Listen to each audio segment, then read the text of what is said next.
Колко често получаваш еякулация? Каквото е еякулация? И той не Бата се... човек, може ли да ме питаш нормални работи? Ами това са Шади. нормални. Слушай, Добре. това са нормалните думи за нещата, за които говорим. Така се нарича Кажи ми какво е еякулация? евакуация. Да, кажи ми какво е да ти кажа. Аз отде да знам какво е. Какво е осурайм азна? Колко пъти осурайм азна става на тебе? Ама това е на турски, аз не знам турски. Хасмикар. Хасми Колко минч. пъти? Хасми минч. Същото, аз отде да знам българския толкова много.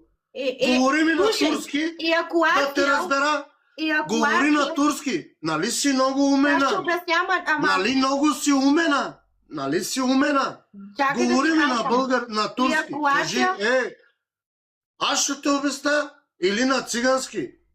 Слушай, като имал еякулация и става евакуация. Бум-бум, сещаш ли се? Човек, искам да ти кажа един път нещо, искам да ме разбереш. Гащите стават бум-бум.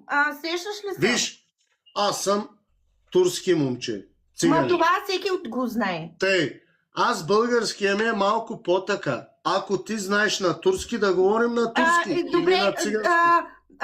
малки якудза става голям якудза. Хуя ми дали става? Мамата. Но си просто... Той ли искаш да знаеш, ма?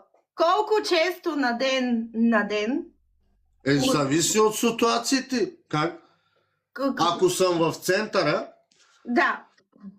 Нали сега лятно време, примерно, или на плаж, де да знам от ситуациите, зависи. Как?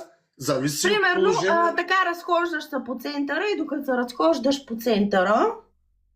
Ма зависи от ситуацията. Ако съм на плаж, няколко пъти, защото нали има жени с прашка, той не цици. Жена ти не те ли слуша там? Жена ми не ми си. Гледай лайфа. Айде, чао.